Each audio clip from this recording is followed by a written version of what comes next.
నమస్కారం వార్తలకు స్వాగతం. ముందుగా ముఖ్యాంశాలు. రాప్తాడులో సిద్ధం సభలో పాల్గొన్న సీఎం జగన్మోహన్ రెడ్డి. టీడీపీ అధినేత చంద్రబాబు నాయుడుపై పలు విమర్శలు.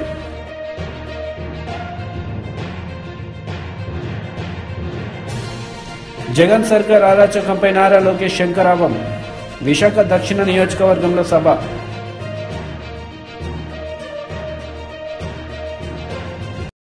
రాప్తాడులో సిద్ధం సభలో సీఎం జగన్ రెడ్డి పాల్గొన్నారు. ఈ సందర్భంగా టీడీపీ అధినేత నారా చంద్రబాబు నాయుడుపై ఆయన నిప్పులు చెరిగారు.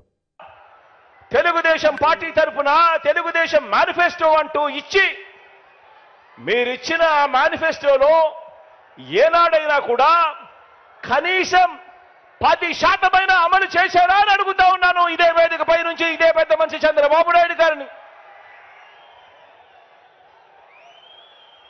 గతం ప్రజలకు గుర్తుండదు అన్న నమ్మకంతో ఇప్పుడు మరోసారి అలాంటి అబద్ధాలు, అలాంటి మోసాలు, మరో మేనిఫెస్టో పట్టుకొని బంగారు కడియం ఇస్తానని ఊబులోకి దింపి మనుషులను తినేసే కథ ఆ పులి మాదిరిగా ఈరోజు ఎర చూపిస్తా ఉన్నాడు ఈ పెద్ద మనిషి చంద్రబాబు నాయుడు గారు. రంగురంగుల మేనిఫెస్టో అంటున్నాడు, 6 స్కీములు అంటాడు, ఇంకా 6 రావాల్సినవి ఉన్నాయి అని అంటాడు. రంగురంగుల మేనిఫెస్టోతో మళ్ళీ మోసం చేసేందుకు బయలుదేరాడు ఈ పెద్ద మనిషి. నిజంగా చంద్రబాబు నాయుడు గారి మనస్తత్వం ఎలాంటిది అనంటే, చేసేది ఎలాగో మోసమే కాబట్టి అబద్ధాలు చెప్పేటప్పుడు బాబు దారిద్ర్యం ఎందుకు అన్నది బాబు నైజం. ఎలాగూ చేసేది లేదు, ఎలాగూ చెప్పేది అబద్ధాలు, ఎలాగూ చేసేది మోసమే కాబట్టి ఇక ఎలాగో మోసమే చేస్తా ఉన్నప్పుడు ఇక నోటికి కట్టడి ఎందుకు, అబద్ధాలు చెప్పేటప్పుడు బాబు దారిద్ర్యం ఎందుకు అన్నది బాబు నైజం. నమ్మినవాడు మునుగుతాడు, నమ్మించిన వాడు దోచుకోగలుగుతాడు అన్నది బాబు సిద్ధాంతం. ఆలోచన చేయమని అడుగుతా ఉన్నాను. చంద్రబాబు నాయుడు గారు 3 సార్లు ముఖ్యమంత్రి అయ్యాడు. 3 సార్లు తాను మేనిఫెస్టోను ప్రవేశపెట్టాడు. ఎన్నికలకు ముందు ప్రజలకు ఫలానిది చేస్తాను అని చెప్పి రంగురంగుల కాగితాలతో ఆశ పెట్టాడు. పెట్టిన తర్వాత ప్రతి సందర్భంలోనూ కూడా తాను చేసింది మోసం. ఆ దగ కళ్ళ ఎదుటే కనిపిస్తా ఉంది. కాబట్టే చంద్రబాబు వాగ్దానాలన్నీ మోసాలేనని, ఏనాడు అమలు చేయలేదన్న నిజాన్ని ఇంటింటికి వెళ్ళి కూడా, ఇక్కడున్న ప్రతి కార్యకర్త ఇంటింటికి వెళ్ళి కూడా చెప్పాలి. చంద్రబాబు నాయుడు గారిని, ఆయన అబద్ధాల్ని నమ్మకండి అని ప్రతి ఇంటికి వెళ్ళి చెప్పాలి. బాబు వంచల్ని, బాబు మోసాలని భరించలేక కదా, చంద్రబాబు నాయుడు గారి మోసాలని, చంద్రబాబు నాయుడు గారి వంచల్ని భరించలేకే కదా 5 ఏళ్ల క్రితం రాష్ట్రంలోని అన్ని సామాజిక వర్గాలు, రాష్ట్రంలోని అన్ని ప్రాంతాల వారు, మొత్తం ప్రజలందరూ కూడా చొక్కా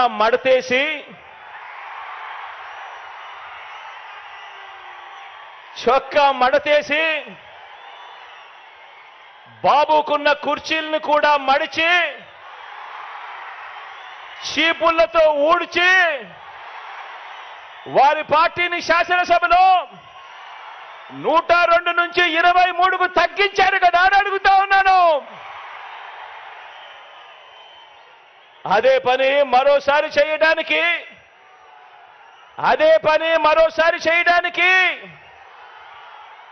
చొక్కాలు మడత వేయడానికి సిద్ధంగా ఉన్నారా?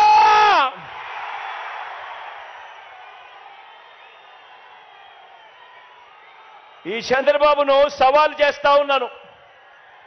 14 ఏళ్ళు సీఎంగా ఉన్న మీ పేరు చెబితే ఇదే పెద్ద మనిషిని చంద్రబాబు నాయుడు గారిని ఇక్కడి నుంచి సవాలు విసురుతా ఉన్నా.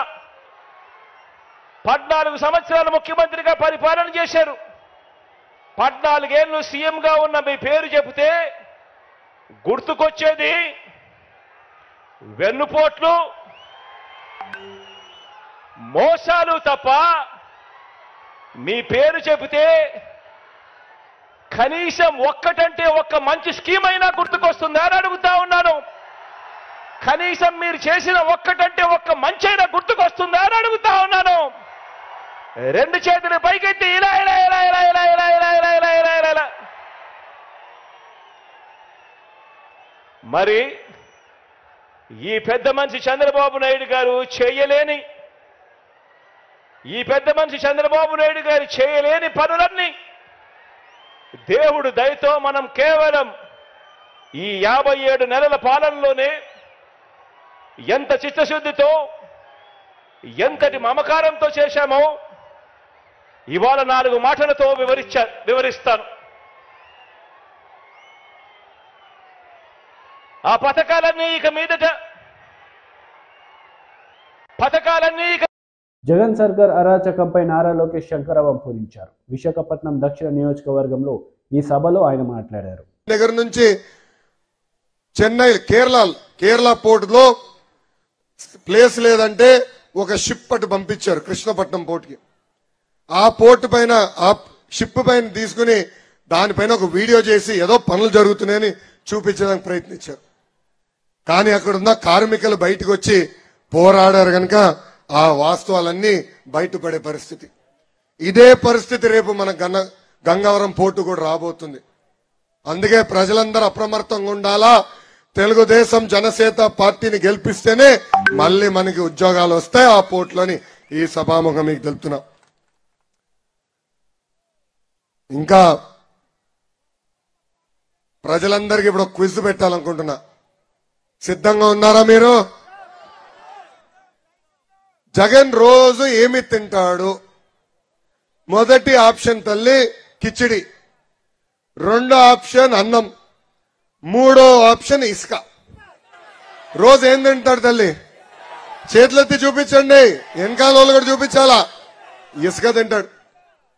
ఈ రోజు ఒక ఇసుక పైన రోజుకి 3 కోట్ల రూపాయలు సంపాదిస్తున్నాడు.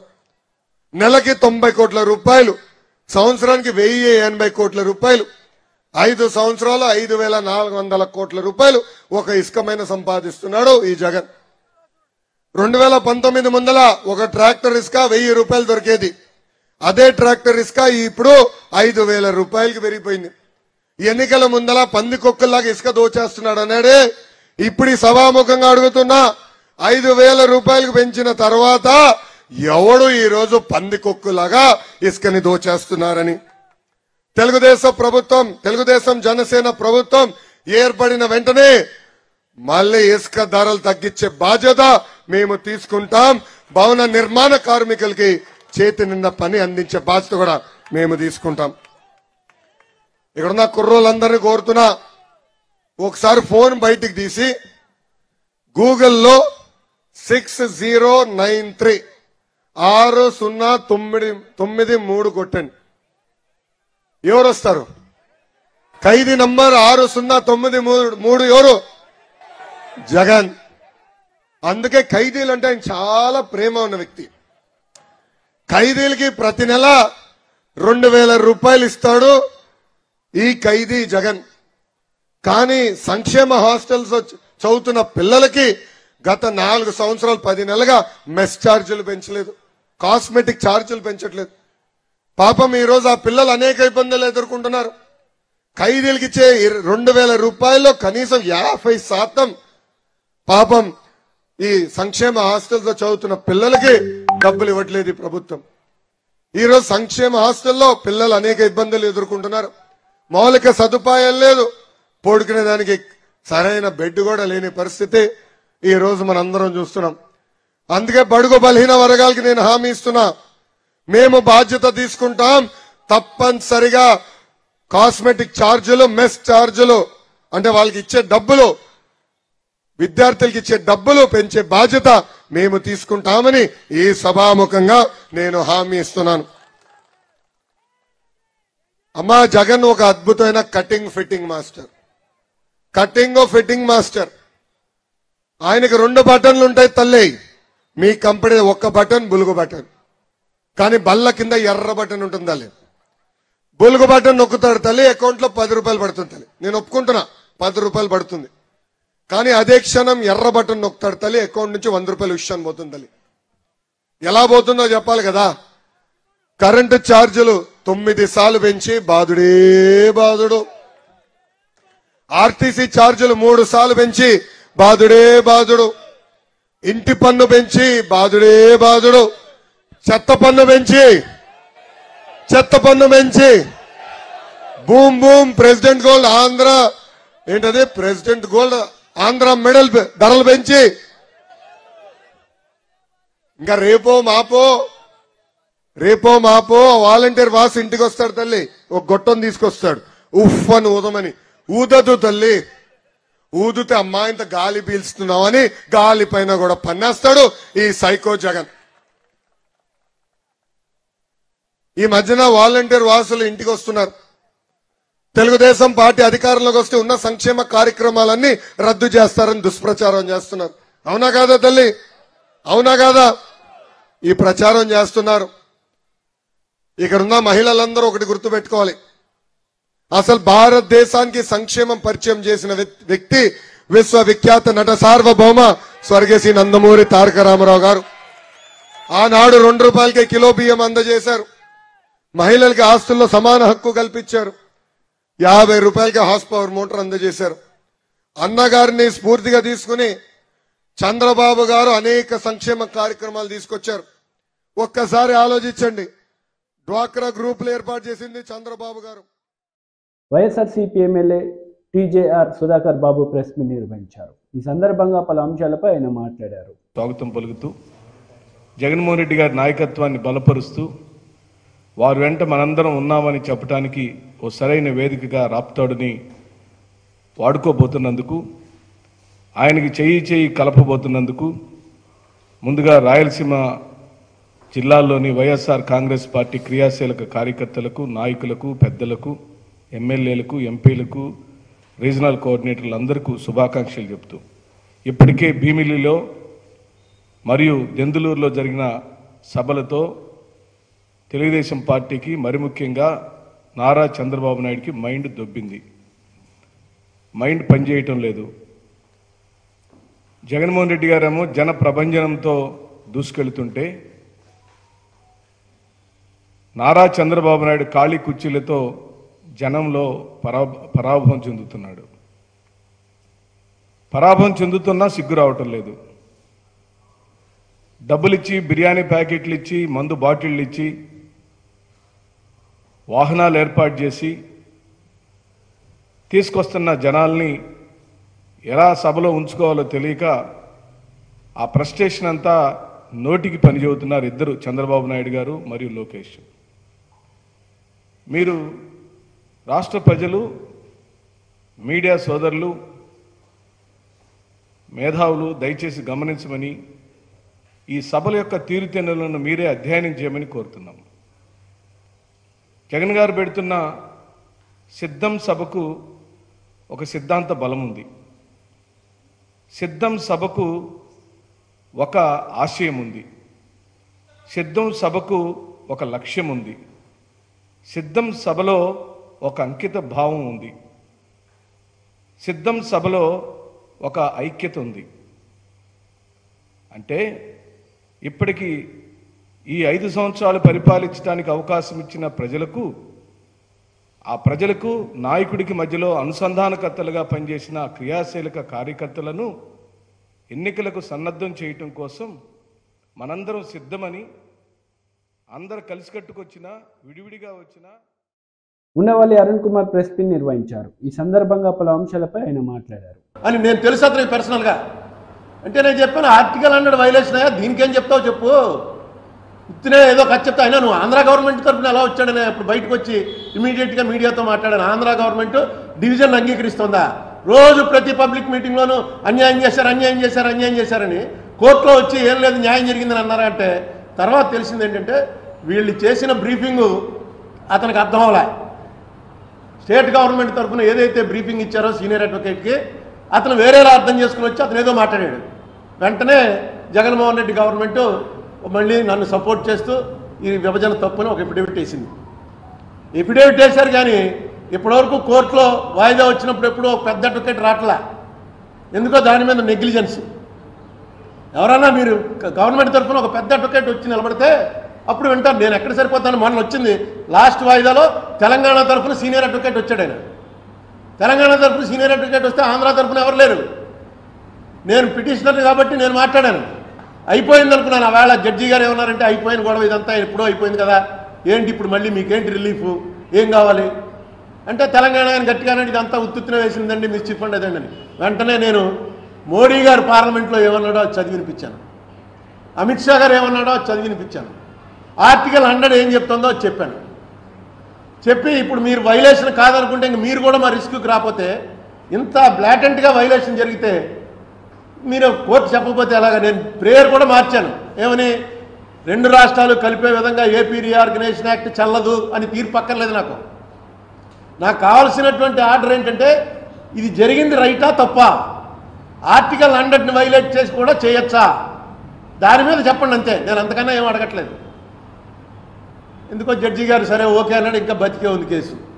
ఈ వేళటికి సరిగ్గా 10 ఏళ్ళు అయింది.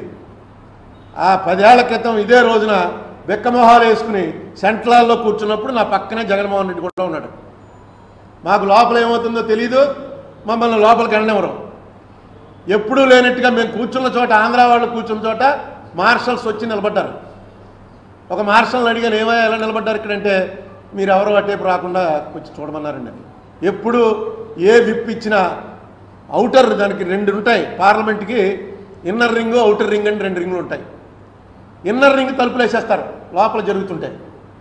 లోపల డివిజన్ జరుగుతున్నప్పుడు లెక్కెడుతున్న టైంకి ఎవడో ఎంపీ సడన్గా లోపలికి వచ్చి మళ్ళీ నొక్కకుండా ఎంతమంది ఉన్నారో అంతమంది ఉండండి అని బెల్ల కొడతారు. లాంగ్ బెల్లం కొట్టి ఇగో లెక్క పెడుతున్నాం తలుపులు వేసేయండి అంటారు.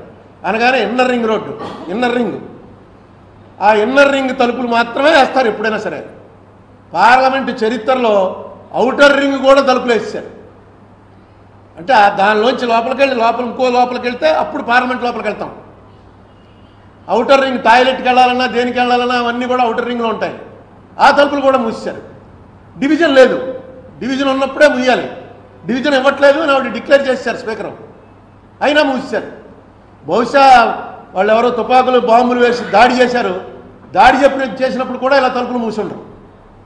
టెర్రరిస్టుల దాడి పార్లమెంట్ మీద జరిగినప్పుడు కూడా ఇలా జరిగి ఉండదు. ఇంత భయంకరంగా జరిగితే దీని మీద భిన్నాభిప్రాయాలు లేవు. తెలుగుదేశంది ఒక అభిప్రాయం, వైసీపీది ఒక అభిప్రాయం అయితే వేరే విషయం. వాళ్ళు ఒకలా చెప్తున్నారండి, వీళ్ళు ఒకలా చెప్తున్నారండి. భిన్నాభిప్రాయాలు ఇద్దరు కూడా చెప్పేది ఏంటి, మనకు అన్యాయం జరిగింది. కోర్టులో కేసు ఉంది, దాని జోలికి మాత్రం ఎవరు రారు. ఎవరికి భయపడుతున్నారో ఎందుకు భయపడుతున్నారో అర్థమదు. ఇంత పెద్ద యాక్ట్ తయారైంది. దీంట్లో ఏదైనా పూర్తి చేశారా? ఏపీ రీఆర్గనైజేషన్ యాక్ట్ ఇది. యాక్ట్లో ఎన్ని చేశారు? మొన్న ఎప్పుడో ఆయన మన రాజ్నాథ్ సింగ్ గారు హోమ్ మినిస్టర్గా ఉండగా చెప్పాడు 97% చేసేసామని. మరి ఎక్కడ 97% అంటే పోలవరం అవ్వలేదు. యాక్ట్లో YSRCP MP Nandigama Suresh press meet నిర్వహించారు. ఈ సందర్భంగా టీడీపీ నేతలపై ఆయన మండిపడ్డారు. చంద్రబాబు నాయుడు నీకు 70 ఉన్నాయో 75 ఉన్నాయో నాకైతే తెలియదు, కానీ ఈ వయసులో చాలా హుందాగా మాట్లాడాలి, చాలా పద్ధతిగా మాట్లాడాలి. ఒక రాష్ట్ర ముఖ్యమంత్రిగా ఉన్న జగన్మోహన్ రెడ్డి గారి పైన నువ్వు మాట్లాడిన తీరు చాలా బాధాకరం అనిపిస్తా ఉంది. నువ్వు ఒకటి గమనించాల్సింది ఏంటంటే, నువ్వు వీరుడు సూర్యుడు అయితే ప్రజలకు చెప్పుకో. నువ్వు వీరుడు సూర్యుడువో ప్రజలు మరి 2014లో 19లో చూశారు కాబట్టి 2019 తర్వాత జగన్మోహన్ రెడ్డి గారికి ఛాన్స్ ఇచ్చారు. వైఎస్ఆర్ కాంగ్రెస్ పార్టీ పని అయిపోయిందని చెప్తా ఉన్నావు, జగన్మోహన్ రెడ్డి గారి పని అయిపోయిందని చెప్తా ఉన్నావు. జగన్మోహన్ రెడ్డి గారికి కనుక ఆ పరిస్థితి ఉంటే నిజంగా నువ్వు పవన్ కళ్యాణ్ అనే వ్యక్తి సంకెందుకు నాగుతా ఉన్నావు? వాస్తవానికి ఒక మాట సమాధానం చెప్పాల్సిన అవసరం ఉంది. నీకు సిగ్గు శరం శివీనెత్తురు దేవుడు అనే పెడితే, నువ్వు మానవ జన్మెత్తితే అబద్ధాలు కాకుండా స్టేజీ పైన దొరికిన మాటలు కాకుండా వీటికి సమాధానం చెప్పాల్సిన అవసరం చంద్రబాబు నాయుడుకు ఉంది. పవన్ కళ్యాణ్ సంకెందుకు నాగుతా ఉన్నావు? తగుదనమ్మా అని చెప్పి ఈ మధ్యకాలంలో ఢిల్లీకి వెళ్ళి 2 రోజుల పాటు ఢిల్లీలో అమిత్ షా గుమ్మం కాడ పడిగాపులు కాసి అక్కడ ఎందుకు పడుకొని దోమల చేత కొట్టించుకొని మళ్ళీ ఏమి తెలియనట్టుగా ఏపీకి వచ్చి ఇప్పటి వరకు ఢిల్లీ ఎందుకు వెళ్ళావు, బీజేపీ నేతలతో ఏం మాట్లాడావు అని చెప్పే దమ్ము నీకు లేక ఓడిపోయే స్థితిలో ఉండి సావుదల కాళ్ళు సాసుకొని కూర్చోనండి నీ పార్టీని వెంటిలేటర్ల నుంచి కూడా పీకేస్తే ఇవాళ చచ్చిపోయే పరిస్థితిలో ఉందని చెప్పి నువ్వు చేసుకున్న సర్వేల్లో వైఎస్ఆర్ కాంగ్రెస్ పార్టీ ప్రభంజనం చూసి నీకు పవన్ కళ్యాణ్ సరిపోక మళ్ళీ ఢిల్లీకి వెళ్ళి బీజేపీ వాళ్ళు సంఖ నాగుతా ఉన్నావు. ఈ వయసు వచ్చింది, ఏనాడైనా 10 మందితో కలిసి కాకుండా సింగిల్ గా ఎలక్షన్ ఎదుర్కొన్న సందర్భాలు చంద్రబాబు నాయుడుకి ఉన్నాయంటే ఏనాడు లేకపోగా చంద్రబాబు నాయుడు ఎప్పుడు చూసినా కానీ ఎవడో ఒకటి సంఖ్యకి తిరుగుతాడు, ఎవడో ఒకటి సంఖ్య నాకి వాళ్ళ కాళ్ళు పట్టుకొని ప్రాధేయపడి ముఖ్యమంత్రిగా అవుతా ఉంటాడు చంద్రబాబు నాయుడు. అలాంటి వ్యక్తి అమరావతి గురించి మాట్లాడుతూ జగన్మోహన్ రెడ్డి గారిని సైకో అని మాట్లాడుతూ నోరు పారేసుకుంటా ఉన్నాడు. ఒక్క మాట చెప్పు చంద్రబాబు నాయుడు, పచ్చట పొలాలు 3 పంటలు పండే పొలాలు సర్వనాశనం చేసి రైతులను భయభ్రాంతులకు గురి చేసి వాళ్ళ మోసం చేసి తుపాకీలు ఎక్కుపెట్టి వాళ్ళ దగ్గర భూమి సేకరించింది నువ్వా కాదా? నీ మనవడి మీద ప్రమాణం చేసి చెప్పు, లేదా ఆఫ్నాలెడ్జ్ ఉన్న నీ కొడుకు మీద ప్రమాణం చేసి చెప్పు, నేను చేస్తా, నేను సిద్ధం. బలవంతంగా భూసేకరణ చేయలేదు అని చెప్పి నువ్వు చెప్పగలవా? నేను చెప్తా. లేదు నార్కో టెస్టులు చంద్రబాబు నాయుడు అనే వ్యక్తి సిద్ధమా? నేను ఒక బ్లడ్కి పుట్టా, నేనైతే చంద్రబాబు నాయుడు కూడా ఒకే ఒక బ్లడ్కి పుట్టుంటే దీని మీద చర్చకు సిద్ధం అవ్వాలా. దమ్ము ధైర్యం ఉంటే నువ్వు సీనియర్ మోస్ట్ 75 సంవత్సరాలు చెప్తా ఉన్నావు కదా, నేను చర్చకు సిద్ధం నీతో, ఎనీ టైం నీతో నేను కూర్చుంటా. నువ్వు అంతలా వీరుడు అయితే సూర్యుడు అయితే నాతో చర్చ కూర్చో. రాజధాని విషయంలో నువ్వేం చేసావో నేను చెప్తా. రాజధాని విషయంలో జగన్మోహన్ రెడ్డి గారిని నువ్వు మాట్లాడుతున్న తీరేంటే, నీ వయసు అంతా నువ్వు హైదరాబాద్ డెవలప్ చేశానని చెప్తా ఉన్నావు. హైదరాబాద్ లో నువ్వు ఉన్నప్పుడు మరి ఆంధ్రప్రదేశ్ లో కూడా డెవలప్ చేయాలని ఎందుకు ఆలోచించలేదు? ఆంధ్రప్రదేశ్ ఎందుకు వదిలేశావు? హైదరాబాద్ నువ్వు అంత డెవలప్ చేసిన మగాడు అయితే నువ్వు అక్కడ ఎలక్షన్ లో పోటీ చేయకుండా విరమించుకొని ఎందుకు పారిపోయి ఇక్కడికి వచ్చావు? మా మేరుగు నాగార్జున గారి గురించి మాట్లాడుతూ వేమూరి చెత్తనంట సంతమతలు పడి పంపించారని చెప్తా ఉన్నాడు. వాస్తవం చెప్పు, చెత్త ఎవరైనా ఉండాలంటే ఈ రాష్ట్రానికి నువ్వు, పవన్ కళ్యాణ్, పురంధరేశ్వరి గారు, ఏబిఎన్ రాధాకృష్ణ, TV5 వాళ్ళు, వీళ్ళందరూ చెత్త కాబట్టేగా ఆయన హైదరాబాద్ లో చెల్లక ఏపీకి వచ్చి పెత్తనం చేయాలని చూస్తా ఉన్నారు. అక్కడ చెత్త పనికి రాక అక్కడ వదిలేసి అక్కడ దోసేస్తే ఆ చెత్తను తీసుకొచ్చి హైదరాబాద్ నుంచి తీసుకొచ్చి ఏపీలో వాడదామంటే ఎవడు చూస్తా ఉంటాడు? మీరు అవసరం లేదనే కదా 2019లో జగన్మోహన్ రెడ్డి గారికి అవకాశం కల్పించింది. ఇలాంటి దుర్మార్గమైన వ్యక్తి నువ్వు మాట్లాడుతా ఉన్నావు. సిగ్గు శర్మ అనిపించాలి కదా, కాస్త కాబట్టి కాస్త అన్నా. ఏం జన్మెత్తావు? మనిషి జన్మనండి. నువ్వు మాట్లాడుతున్న తీరు సరిచూసుకోవాలా, నువ్వు మాట్లాడే భాష సరిచూసుకోవాలా. ఇక ఏకంగా నాగార్జున అన్న గురించి మాట్లాడడం అయిపోయిన తర్వాత అంట పరుచూరు నియోజకవర్గంలోనంట దొంగ ఓట్లు చేర్చారంట.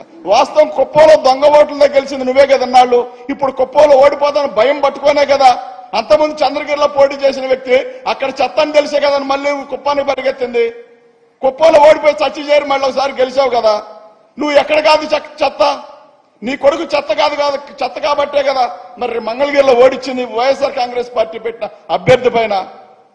నీ కొడుకు చెత్త కాబట్టే కదా బీసీ నాయకుడు గంజి చిరంజీవి గారిని ఇక్కడ పోటీకి నిలబెడితే అతని దగ్గర డబ్బులు తీసుకొని ఆర్థికంగా దెబ్బలు తీసిన నువ్వు, నీ కొడుకు కదా. జగన్మోహన్ రెడ్డి గారంట ఇక్కడ చెత్తను అక్కడ తరలిస్తా ఉన్నాడంట. వాస్తవంగా ఈ రాష్ట్రంలో చెత్త ఏదైనా ఉందంటే నువ్వు, పవన్ కళ్యాణ్, పురంధరేశ్వరి గారు, మళ్ళీ చెప్తా ఉన్నా TV5, ఏబిఎన్ రాధాకృష్ణ వాళ్ళు చెత్త. కేసీఆర్ గతంలో నీ గురించి ఏం చెప్పాడు? నీలాంటి దట్టి పాలిటిక్స్ ఎక్కడా కూడా మేము చూడలేదు చంద్రబాబు నాయుడు లాంటి వ్యక్తిని అని చెప్పాడు.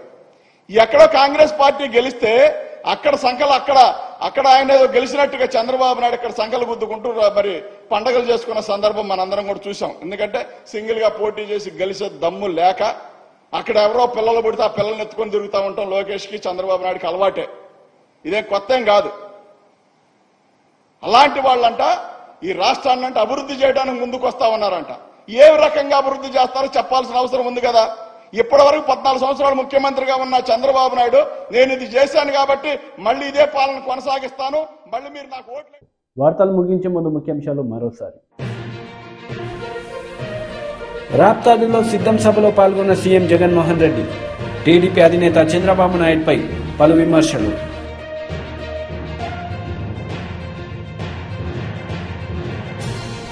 జగన్ సర్కార్ అరాచకంపై నారా లోకేష్ శంకరాభం. విశాఖ దక్షిణ నియోజకవర్గంలో సభ.